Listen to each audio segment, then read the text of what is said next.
For most of human history, being born meant one thing above all else. It meant you would be poor. Not the modern kind of poor, where poor means a smaller apartment or a vacation you skipped this year. The older kind. The kind where a bad harvest could kill your children, and a broken leg could end your family's future. That is the default setting of civilization. Wealth concentrates. Power concentrates. Everyone else lives close to the edge, generation after generation, empire after empire. It does not matter which century you pick, the math looks almost the same. Welcome to Covert Cartel. Every empire has a story it tried to bury. This is where that story gets dragged back into the light.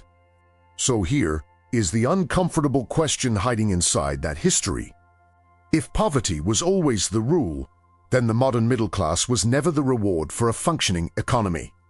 The house, the pension, the vacation, the assumption that your children will live better than you did, none of it was owed to anyone. It was the exception.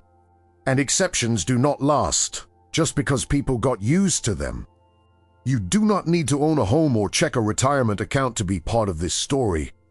If you have ever assumed your children will automatically live better than you did, you are already standing inside an assumption that history almost never allowed.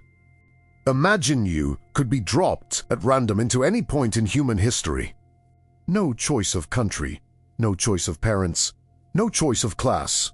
You simply arrive.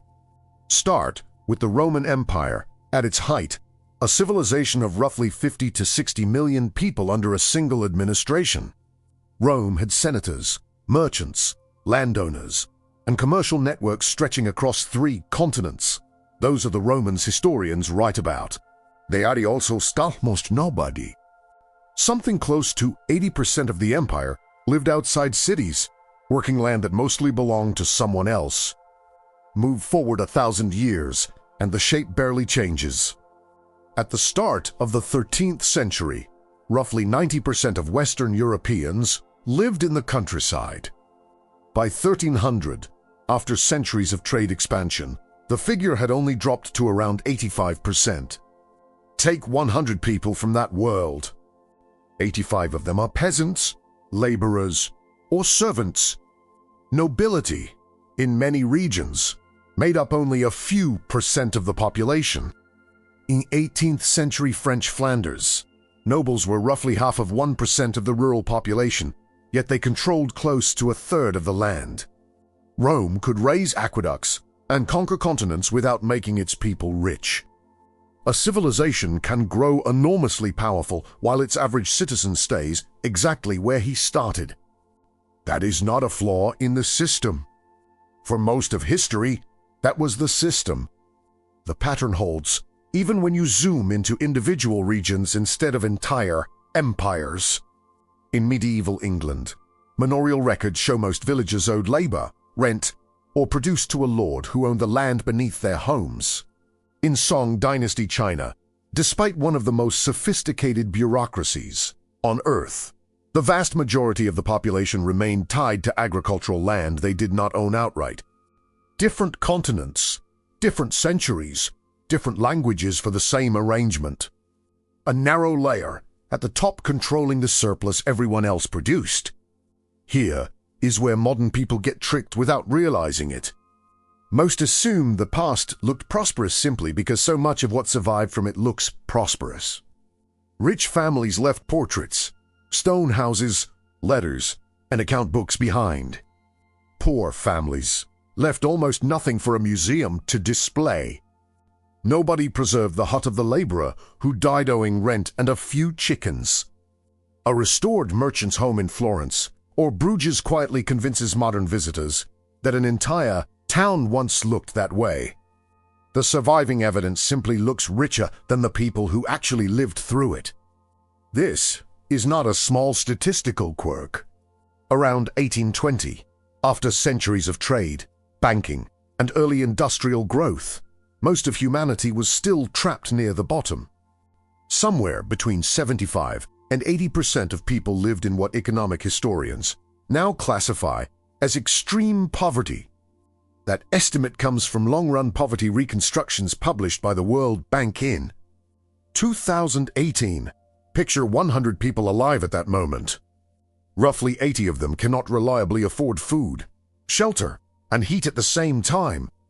The remaining 20 are not rich. They sit just above the worst line, artisans and clerks and small farmers whose lives could still collapse overnight. Ancient and medieval wealth is not hard to find in the historical record. Ancient and medieval poverty barely left a trace, because poverty does not build monuments. Then the equation changed, but not in the way people assume today. Coal multiplied available energy. Machines multiplied output per worker. Railways connected markets that had never touched each other before. Britain became richer than Western Europe, than the United States, generating more surplus wealth than any ancient empire could have imagined. But abundance did not automatically become a broad middle class. By the late 19th century, America had Rockefeller, Carnegie, and Morgan sitting on colossal fortunes. It also had tenement housing, child labor, and industrial workers, who could be replaced almost as easily as the machines beside them. Industrial capitalism had solved one ancient problem. It figured out how to create enormous wealth quickly. It had not solved the second problem at all: who gets to keep it? That gap between creating wealth and distributing it is the hinge this entire story swings on. Every era since has been a fight over that same gap, dressed in different clothing.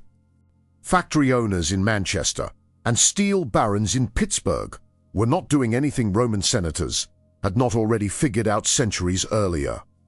Own the productive asset, and the surplus flows upward by default. No conspiracy required.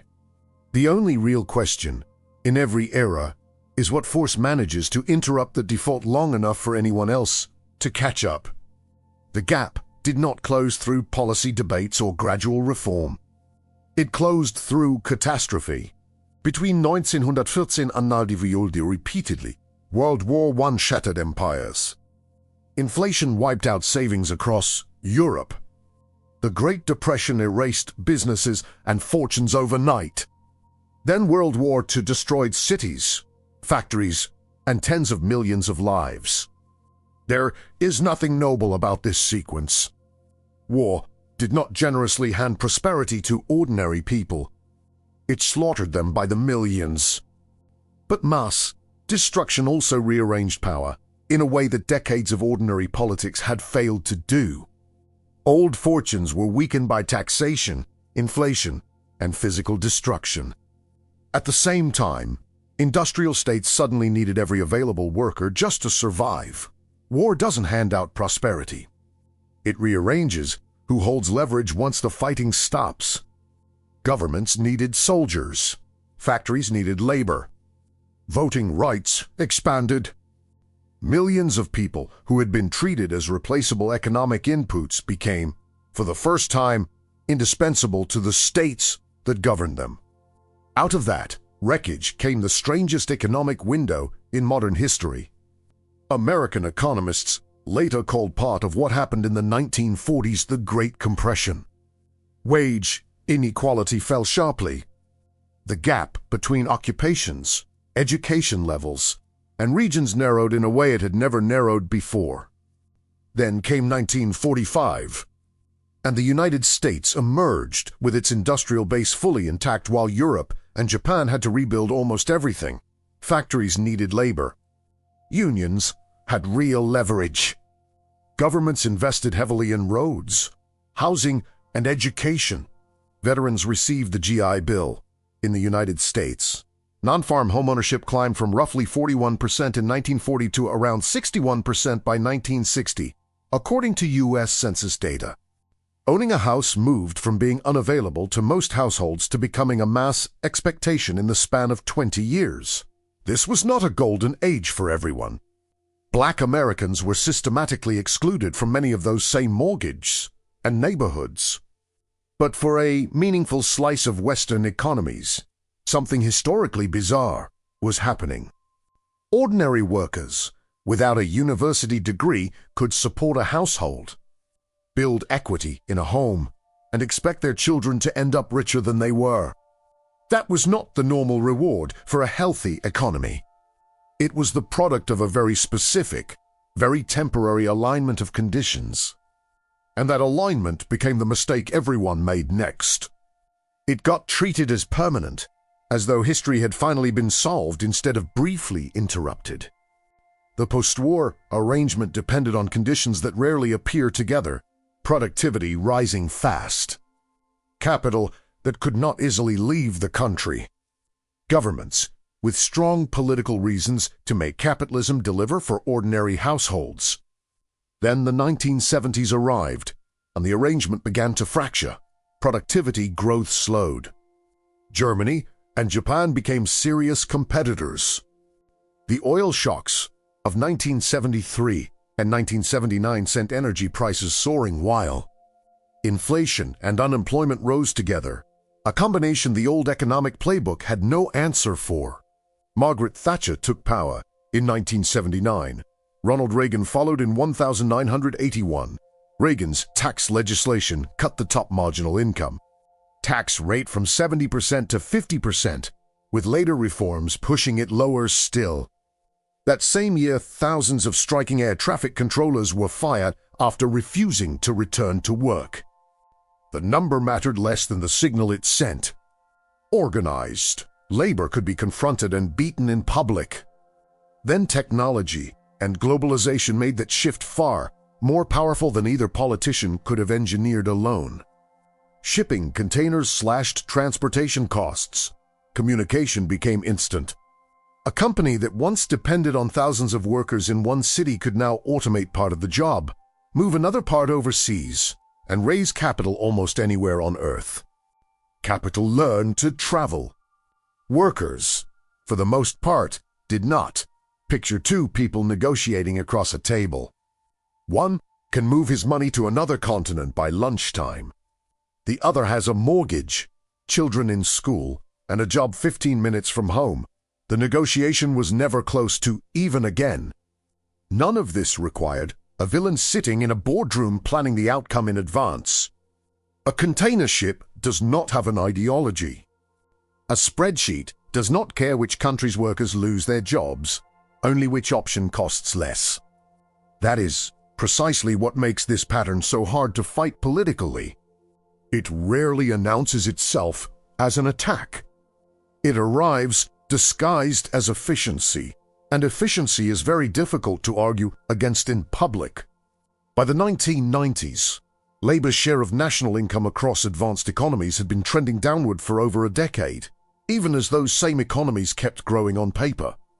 Growth and shared prosperity, which had felt like the same thing throughout the post-war decades, quietly stopped being synonyms. Nobody sent out a memo announcing the split. People simply noticed, years later, that the raise never showed up the way their parents had. Today, the richest 10% of adults own roughly 3/4 of global wealth, according to estimates from the UBS Global Wealth Report. The bottom half owns around 2%. Zoom in further, and the concentration becomes almost surreal.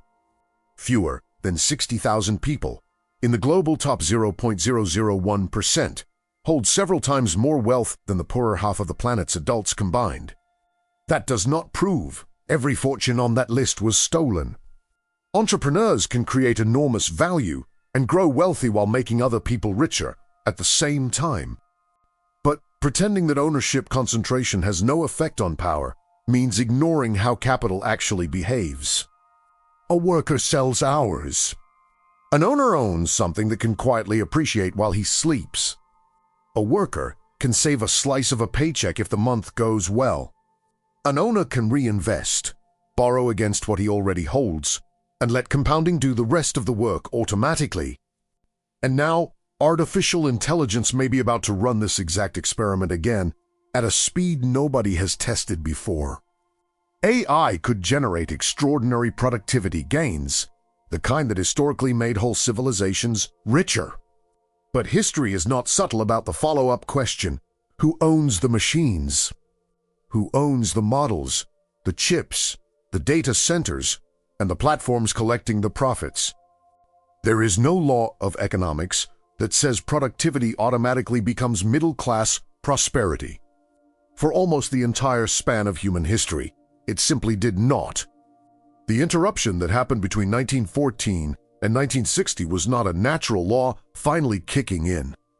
It was a specific, violent, unrepeatable set of circumstances that briefly forced owners to share. Nothing about artificial intelligence guarantees that same interruption will happen again on its own. For a brief and historically strange stretch of the 20th century, millions of ordinary people captured something humanity had almost never possessed: durable personal wealth and a realistic sense of security about tomorrow. Then the conditions that made it possible quietly changed. Factories moved. Unions weakened. Capital went global. Tax systems shifted in favor of ownership over labor. The middle class did not disappear overnight. Almost nobody was warned that the bargain underneath it, the specific historical accident that built it, was eroding at all. Broad prosperity is not impossible. History already proved it can exist, at least for a while, under the right conditions. It simply does not maintain itself automatically. It depends on productivity, ownership, and bargaining power staying in some kind of balance. Once that balance shifts, the money follows it quietly, one generation at a time, long before anyone agrees to call it a crisis. So maybe today's concentration of wealth is not the historical aberration people assume it is.